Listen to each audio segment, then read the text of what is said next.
Hello and welcome to the Spotlight. I am Kizuke. Let's talk about sports from the under-23. AFCON really coming up very soon. Morocco and Egypt have qualified for this, the New Year's football event of the Paris Olympic Games. Both countries clinched ticket to the Summer Games after winning in the semis-final of the under-23 AFCON. Very much coming up by Tuesday. The winner between Mali and Guinea in the third place game will qualify for the Olympic, while the team that finished fourth will play the AFC CAF playoff to decide the final Olympic slot. The 2023 under-23 AFCON is the fourth edition of the Quadrimania, and also on that very game, you have to see how it goes. This is the second time Morocco is hosting the tournament, and they were the inaugural host back in 2011. Moving on now, what next do I have for you? Toby Amusa, this lady is actually doing so well for herself. She has declared her readiness to compete in the national trials for the 23 World Championship to be held in Budapest, Hungary, to be precise. Amusa has had a splendid week. She won bronze in Ostrava, silver in Lausanne as well, and also gold in Stockholm. And this lady is the one we talk about recently. She has been the lady we talk about in the world of sports generally for African soil. Winning Ostrava, and also in Lausanne, and coming to win gold in the Diamond League, also sending the warning signal to rival as she will be competing in Nigeria for the first time since breaking the world record in Oregon last season. However, Amusa confirmed her readiness, and she is ready to take the game to where she wants to put it for the trials against her Facebook page on Wednesday. And guess who isn't been in this time around? Edo State for the Nigerian national trials ahead of the World Championship. Amusa would be the lady who will see make that history. She is a very wonderful athlete. She's done well over time, and I'm so sure this time around she's going to be good to go and do it very well. Quickly away from that, let's talk about WBC. Heavyweight world champion Tyson Fury has taken on social media to welcome Mason Mount to Manchester United. Record that on Wednesday, Mount was unveiled as summer signing for Red Devils from Chelsea. Fury is a United fan and regularly posts about the club on his Instagram page. However, Fury boasts an impressive 33-01 professional boxing record shared in the video of her social media handle. Talk about the Instagram, and that's on his story, saying yes, Mason Mount, welcome at Mason Mount. The transfer fee is in the region of 55 million due to the fact that the 24-year-old only had 1 year remaining on his Blues contract, though it has reached £60 million with potential add-ons. Mason Mount has signed a 5-year deal worth up to $300,000 a week wages. That's pounds, a significant improvement on his previous $80,000 week wages at Chelsea. So it's a massive turn-up for Mason Mount, moving from £80,000 every week in Chelsea and coming to earn £300,000 at Man United is a very good one. At this point, you don't have to think about what is the sale, how much was I sold, not my problem. So I think his priority right now is what he earns every week, and you can see how this is a very big development from £80,000 a week to £300,000 at United. He's a British home guy, and everybody's going to be like, let's see what he goes to do. He's going to wear number 7 shirt for Manchester United. Moving on from that story, French League One club Paris Saint-Germain have officially announced the Spanish gaffer Luis Enrique as the new head coach. The former Barcelona coach signed a 2-year contract with the French League One side. Enrique takes over the Australian gaffer Christopher Galtier, who spent a year with the club. The information was announced on the Paris Saint-Germain Twitter handle. Paris Saint-Germain is also delighted to announce that Luis Enrique has been named as its first team head coach, with the Spanish manager signing a 2-year contract. The tweet reads, Enrique won the treble with Barcelona back in 2014-2015 season, and also Paris Saint-Germain finished fourth in the French League One last time with 85 points from 38 games. So Enrique has been welcome right there in Paris Saint-Germain. We see the manager. He's a Spanish man, and we have to also wait to see how it goes. If he's going to do what Christopher Galtier never did, we are going to know. But if I want to say anything about Luis Enrique, I can actually get to say that he has a style of play. I think he has a style of play. He has the tactics to go on the game. He knows how to, impress others. He knows how to, he knows how to draw the line, right? He's a disciplinarian for me. I think he's good in what he does.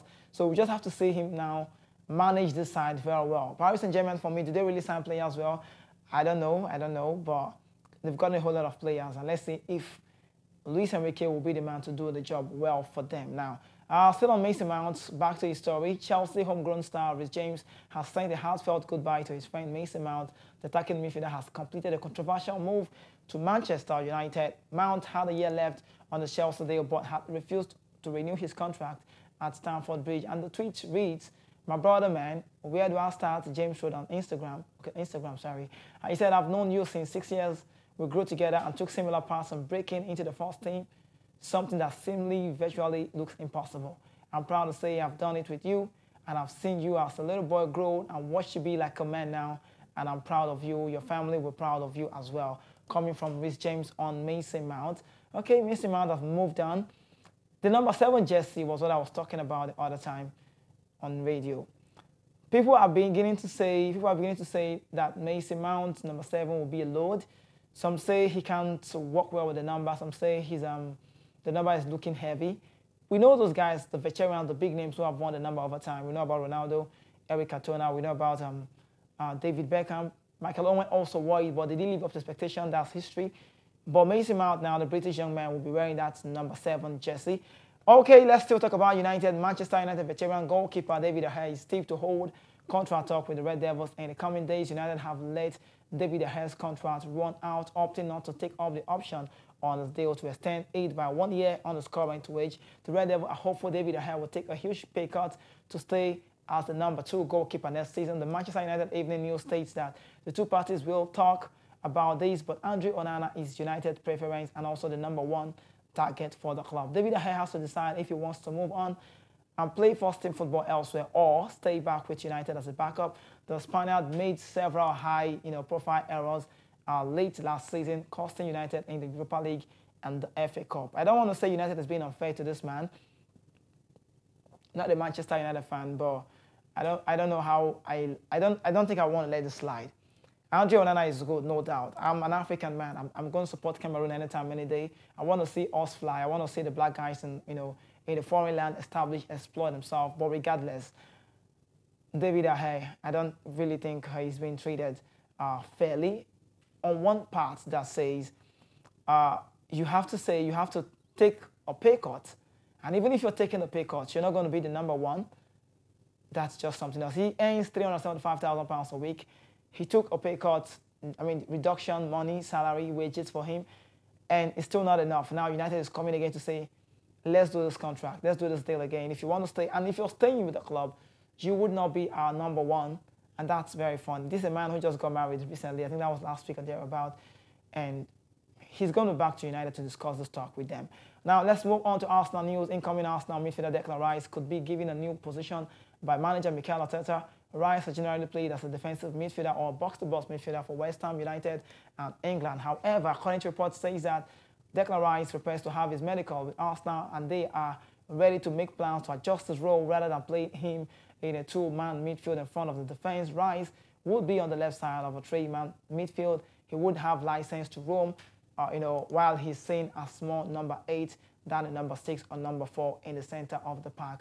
Now, Arteta will plan in Declan Rice with Martin Odegaard and Kai Havertz in a very highly attacking midfield role. We cannot wait to see this come to reality.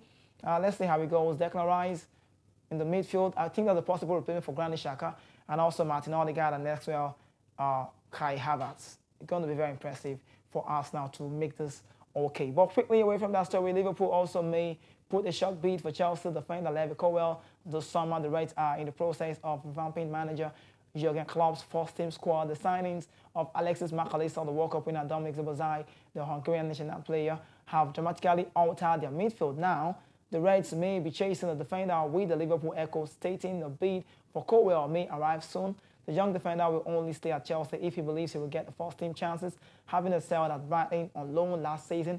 Colwill wants to play, and also he wants a permanent move if I'm not getting the starting lineup for the team. But next on now, in the world of tennis, Novak Djokovic, bidding to win a record-according 8 Wimbledon and 5th in a row, defeat Australian Jordan Thompson, while Stefanos Tsitsipas will take on Andy Murray after the 5th seed came through a 5-set battle with Dominic Thiem.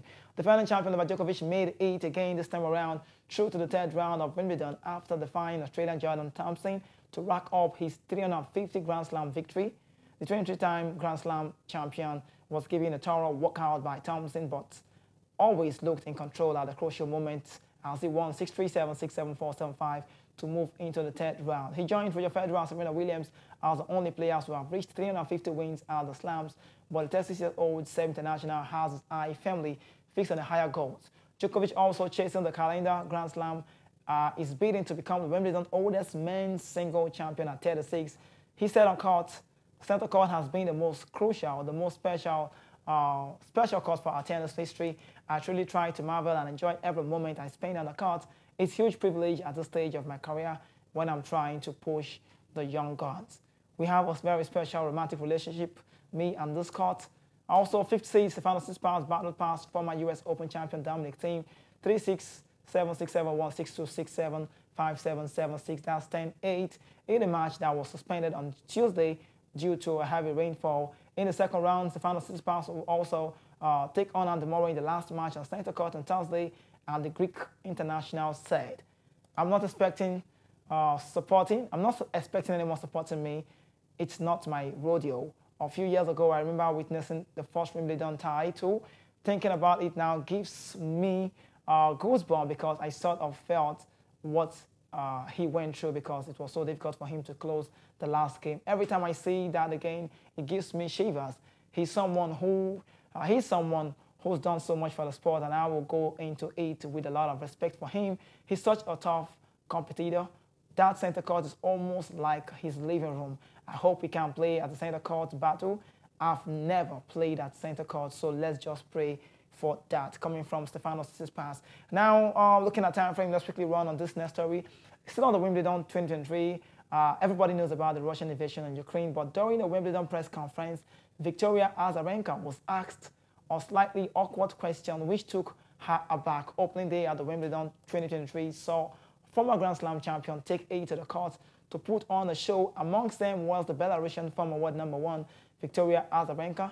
Azarenka beat Young in a tie 3-set contest going through the second round to face Nadia Podoroska after her victory on Monday. The current world #20 was at the press conference when she was asked a slightly awkward question. Although she has been a resident of the USA for most of her life, moving as a teenager, she was born in and represented Belarus, and also Belarusian athletes were banned from Wimbledon 2022, including Azarenka and her compatriot Aryna Sabalenka due to their role in the Russian invasion of Ukraine. Now, Azarenka, this lady, was asked a misguided question by a reporter who asked her how Wimbledon is received in Russia. Slightly taken aback, Azarenka answered and said, she laughed and she said, I'm not a Russian, right? Azarenka would then ask the reporter to rephrase the question in the tense moment before answering. And she said Wimbledon is undoubtedly one of the biggest tennis events. It always has been, and it's one of the oldest in history. It's iconic. I don't know how it is in Russia, but I'm not from Russia, so I don't know how it feels there. Wimbledon has been criticized widely for their stance on Russia and Belarusian athletes since the ban was put in place last summer. Last year's Women's Championship was Elena Rybakina, who was born and raised in Moscow but represented Kazakhstan and was therefore allowed to compete. However, many feel that Wimbledon media, would have handled her representation and marketing to lead up the tournament poorly due to the nation. So it's about this lady. Time will not let me go into much detail about this, this story. But I understand how it feels. Everybody felt like Azarenka and Aryna, these ones are actually Russians, but of course they are not. But wrapping up the show, let's end the show with the world of golf, where I will talk about the LRV Golf and then the Saudi-backed rival. Saudi-backed rival LRV Golf agreed a merger with PGA Tour last month. But funny to say, the players on both sides remain so unclear, very uncertainty as to what the deal holds. A year after being ostracized by the golfing establishment, the Saudi-funded LRV Rebels are back competing in England as they prepare to come in from the cold. But not even the players who risk their reputation for LRV Golf knows the detail of the pace deal that is still, being placed together. LRV Saudi Arabian Wealth Fund ownership agreed a merger with the American and European tours that was announced last month. The pact paved the way for the Public Investment PIF, now the Public Investment Fund PIF, to assume control of a sport that went to court through the PGA Tour to stop them from launching a breakaway series last year. I don't think there's guys in the golfing world that really knows what this looks like. Not an Irish golfer says, and this is just the story about golf. Are we going to see a merger? Time will tell on that. But it's on this note I have to sign out. It's time for me to go. Time far gone. This is the Sport Ride. I am Kizzy K. Thank you so much for joining me. Let's do this again tomorrow. It's a Friday. If you're a bigger time, we'll talk. Stay safe for now.